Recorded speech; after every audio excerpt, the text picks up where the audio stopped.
అందరికీ జై భీమ్. నేను Rajesh Mahasena. Welcome to Mahasena media. ఇప్పుడే పులివెందుల ఎలక్షన్ రిజల్ట్ చూశానండి. ఈరోజు ప్రతిపాడు నియోజకవర్గ మాజీ టీడీపీ ఇన్ఛార్జ్ వరుపుల రాజా గారి జయంతి. ఆ కార్యక్రమానికి ప్రతిపాడులో అటెండ్ అయ్యి వస్తూ దారిలో మా తెలుగుదేశం పార్టీ అఫీషియల్ పేజ్ నాకు ప్రతి 10 నిమిషాలకు ఒకసారి చూడడం అలవాటు. అది చూసినప్పుడు నేను చూసిన ఒక అత్యద్భుతమైన వార్త ఏంటంటే, పులివెందుల్లో తెలుగుదేశం పార్టీ అభ్యర్థి ఘన విజయం సాధించారు జడ్పీటీసీగా.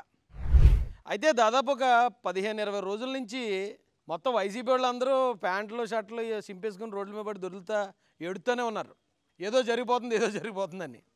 నేనేమనుకున్నానంటే, పులివెందులు అంటే దాదాపు 30 సంవత్సరాల నుంచి అక్కడ మ్యాక్సిమం ఏకగ్రీవాలే. ఇప్పుడు రంగస్థలం సినిమాలో జగపతి బాబు ఎలాగైతే ఏకగ్రీవం చేసుకుంటాడో, పులివెందుల్లో కూడా ఎప్పుడు వైఎస్ఆర్ ఫ్యామిలీ ఏకగ్రీవమే. సడన్గా రంగస్థలం సినిమాలో రామ్ చరణ్ గారు వచ్చి వాళ్ళ అన్నయ్య నామినేషన్ వేసేయడానికనే జగపతి బాబు ఎలా అయితే షాక్ అయిపోతాడో, ఎలా అయితే కింద మీద పడిపోతాడో, ఇక్కడ వైసీపీ ఫ్యామిలీ అంటే జగన్మోహన్ రెడ్డితో మొదలుకొని వైఎస్ అవినాష్ రెడ్డి కానీ కింద మీద పడిపోయారండి. అరే మన పులివెందులకు కూడా బొక్కడెత్తున్నారు రైళ్ళు. మన పులివెందుల్లో కూడా మనం పుల్లని ఇప్పుడు దాకా బిల్డప్ కొట్టుకుని తిరిగాం, ఇప్పుడు ఎక్కడ కూడా మన బండారం బయటపడిపోతుందని వాళ్ళ ఏడుపులు నిజంగా నాకైతే చాలా నవ్వు తెప్పించేయండి.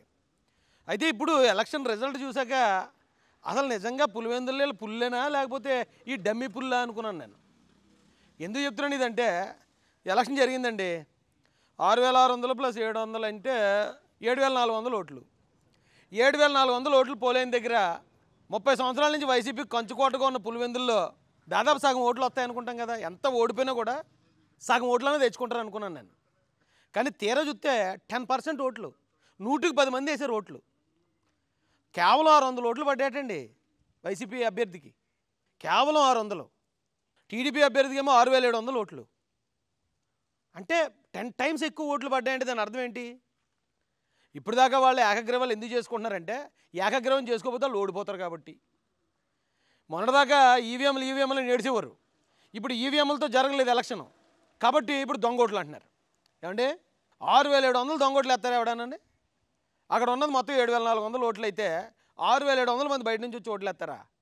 చెప్పడానికి సిగ్గానేస్తుంది లేదా? బాబు పేరుని నువ్వు ఆపరబాబు, నీ ఏడుపు చూడలేకపోతున్నాను నేను. నీ ఏడుపేడరా, నీకు ఎవడో చెప్పేవాళ్ళు ఏడేటరా బాబు. మాట్లాడితే ప్రెస్ మీట్ పెడతావు, వాంతులు చేసుకుంటావు. వాళ్ళు ఏదో దొంగ ఓట్లు వేసారంటావు, వీళ్ళు ఏదో బూతులు కబ్జా చేశారంటావు. ఒరే సిగ్గు అనిపించట్లేదురా? 7,400 ఓట్లలో 6,700 ఓట్లు తెలుగుదేశం పార్టీకి పడ్డారా పులివెందుల్లో. మీరేం పుల్లులు రా బాబు, ఇంక అలా పుల్లు గిల్లు అని చెప్పుకుని తిరగండి రా బాబు, సిరగేస్తుంది జనాలకి. ఇప్పుడు ఈ రోజున రాష్ట్రంలో ప్రజలందరికీ అర్థమైంది ఏంటంటే, అక్కడ రంగస్థలం సినిమాలో కూడా అంతే. ఫస్ట్ ఎలక్షన్ జరుగుతుంది, జగపతి బాబు ఓడిపోతాడు. అప్పుడు దాకా 30 సంవత్సరాల నుంచి ప్రెసిడెంట్. ఇక్కడ కూడా 30 సంవత్సరాల నుంచి మేమే పోటుగాళ్ళు అని చెప్పుకుంటున్న వైఎస్ఆర్ ఫ్యామిలీ వాళ్ళకి గట్టిగా అయితే 10% ఓట్లు పులివెందుల్లో. మళ్ళీ పోటుగాళ్ళు కుప్పలో గెలిచేస్తారట, ఈ పోటుగాళ్ళు మంగళగిరిలో గెలిచేస్తారట, ఈ పోటుగాళ్ళు వచ్చి పిఠాపురంలో గెలిచేస్తారట. ఏమో చెప్పడానికి సిగ్గనేతలేదురా బాబు. మళ్ళీ మిమ్మల్ని ఆ సపోర్ట్ చేసేవాళ్ళు ₹5 పేటీఎం బ్యాచ్కి వెళ్ళు ఏం బతుకుతున్నారా మీరు, నాకు అసలు అర్థం కాదు. చిచ్చి పులివెందుల్లో ఒక వైఎస్ రాజశేఖర రెడ్డి ఏమో ముఖ్యమంత్రి చేశాడా, జగన్మోహన్ రెడ్డి ఒకసారి ముఖ్యమంత్రి చేశాడా? అలాంటిది సొంత ఊర్లో 10% ఓట్లు, 600 ఓట్లు ఉన్నాయా సొంత పులివెందుల్లో? ఇక మీరు ఇచ్చే బిల్డప్లు, మీరు చేసే ఈ ఆరోపణలు ఏవైతే ఉన్నాయో జనాలు కూడా సిరాకు ఎక్కిపోద్ది. ఇంకా దయచేసి ఇలాంటి పనికిమాలిన ప్రచారాలు ఇప్పటికైనా మానుకోండి. ఆ పేరుని కానీ ఆ సంఖ్యలు ఏమనేసి ఇంట్లో కూర్చోబడండి బాబు. ఆడేడు వల్ల ఇంకా సంకనాకపోతున్నారు మీరు ఉండే కొలిదిని. జగన్మోహన్ రెడ్డి ఎన్ని మాటలు మాట్లాడినా, అవినాష్ రెడ్డి ఎన్ని కబుర్లు చెప్పినా, సిద్ధార్థ రెడ్డి ఎన్ని బిల్డప్లు ఇచ్చినా అర్థమైపోయింది కదా, మీ బండారం బయటపడిపోయింది. అందుకే కదా మీరు పులివెందుల్లో ఎలక్షన్ అనగానే మీరు లబోదీపోమని ఎందుకు రైళ్ళు 20 రోజుల నుంచి ఎందుకు గోలాడుతున్నారు రైళ్ళు అనుకున్నాను. చిన్న విషయమే కదా, ఒక జడ్పీటీసీ కోసం వీళ్ళు ఎందుకు ఇంత కింద మీద పడిపోతున్నారు? వాళ్ళు ఓడిపోతారు, ఓడిపోతే ఏముంది, 200 ఓట్లతో 100 ఓట్లతో ఓడిపోతారు. ఓడిపోయినంత మాత్రాన అదేమంత ఘోరమేం కాదు కదా అనుకున్నాను నేను.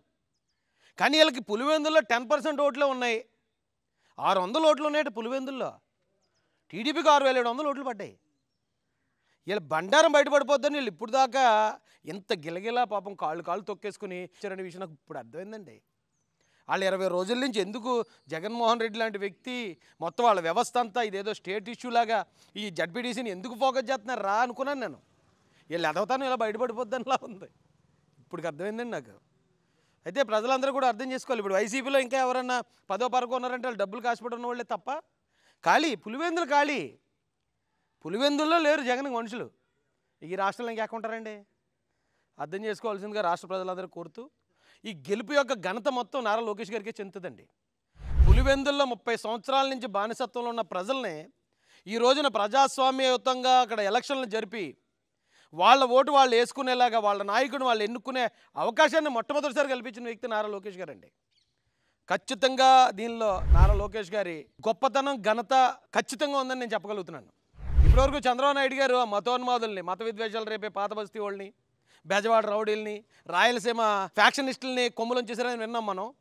అయితే ఇప్పుడు అదే రాయలసీమలో తొండముదురు ఊసరవెల్లి అయినట్టు ఈ ఫ్యాక్షనిస్ట్ మొదలు రాజకీయ నాయకులుగా మారిన ప్రతి ఒక్కడు కొమ్ములు ఈ దెబ్బతో ఇరిచిపారేశారు అంతేనా.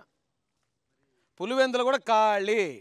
రేపు వచ్చే 29 ఎలక్షన్లో వైసీపీ రాష్ట్రంలోనే కనిపించదు. ఇది పక్కా రాసి పెట్టుకోండి. జై భీమ్, జై భారత్, జై జై మహాసేన, జై తెలుగుదేశం, జై చంద్రబాబు, జై జై లోకేష్ అన్న.